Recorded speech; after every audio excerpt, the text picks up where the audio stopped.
Hadis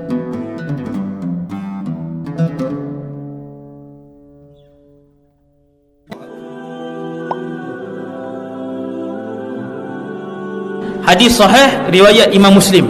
Ada 30 orang yang pernah melihat Dajjal di dalam muka bumi. Pada zaman Rasulullah, ada seorang lelaki namanya Tamim ibn Aus Ad-Dari. Lelaki ini orang Arab, beragama Kristian. Dia naik kapal bersama dengan 30 orang daripada kabilah Lukham dan Juzam. Pergi ke mana tidak diperincikan. Kata Tamim, waktu kami sampai di tengah-tengah laut, kami dipukul oleh ombak yang kuat sehingga kami hilang arah tuju selama 30 hari, sebulan duduk di tengah lautan. Akhirnya kami sampai di sebuah pulau yang kami pun tak tahu pulau itu di mana. Kami pun bergerak ke pulau tu. Kami pun tengah berehat-rehat di pulau tu, tiba-tiba keluar seekor binatang yang pelik. Binatang ini berbulu lebat sehingga menutup seluruh bahagian badannya. Kemudian binatang ni pun datang dekat. Kemudian dia bercakap, "Siapa kalian?" Kami pun jawab, "Kami adalah pemuda-pemuda Arab Kristian daripada semenanjung tanah Arab." Tamim pun bertanya pada binatang tadi, "Siapa kamu?" Binatang tu jawab, "Ana al-Jassasah." 30 orang ni tanya, "Jassasah tu apa?" Dia tak jawab. Dia kata, di tengah-tengah pulau ada satu orang yang sudah lama menunggu kabar berita daripada orang lain. Mereka pergi ke tengah-tengah pulau. Kata Tamim, kami pun masuk ke dalam. Kami mendapati di dalam itu ada satu orang lelaki, tubuhnya sangatlah besar. Dia bersandar ke dinding gua itu dalam keadaan kedua-dua tangannya dan kedua-dua kakinya diikat dengan satu rantai besi yang tak boleh bergerak. Kedua-dua pahanya dirapatkan ke dadanya. Kemudian lelaki yang berambut panjang itu, kerinting yang sangat kerinting. Lelaki itu bertanya kepada kami, "Man antum?" Kamu semua ni siapa? Kami Arab ni daripada semenanjung tanah Arab, naik kapal, panjang cerita.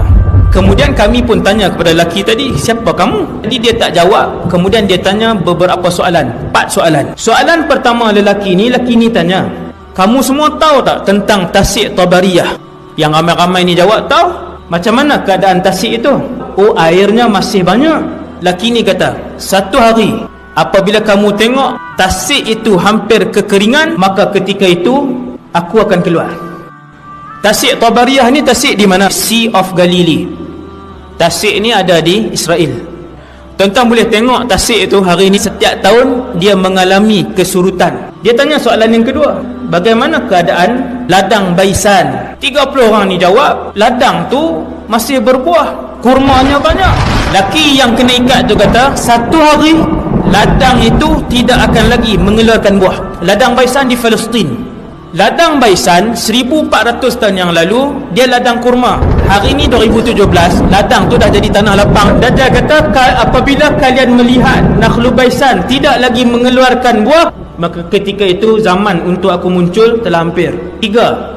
Laki yang kena ikat tu tanya, "Bagaimana keadaan mata air Zughar?" Mereka ni jawab, "Mata air Zughar airnya banyak." Dia kata satu hari mata air itu akan kering.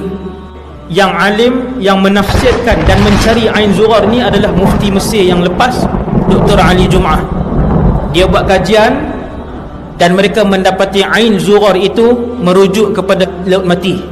Laut Mati itu 100 tahun yang lalu penduduk di situ sebut Ain Zughar. Ketika kumpulan ulama daripada Mesir termasuk mufti Mesir yang lalu pergi ke situ, orang kampung sebut, "Wahai Tuan Mufti, dulu di sini adalah sebahagian daripada Laut Mati itu." Dia tunjuk satu pokok jauh daripada Laut Mati itu.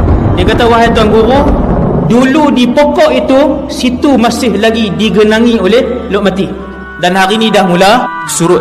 Soalan yang keempat, lelaki ni dia tanya, "Apakah Nabi yang tak pandai membaca dan menulis telah pun diutuskan?" 30 orang ni pun jawab, "Ya, Nabi itu telah pun diutuskan oleh Allah dan dia telah pun berhijrah daripada Mekah ke Yathrib, Madinah." "Adakah dia berperang dan dia diperangi?" "Ya, Nabi itu diperangi."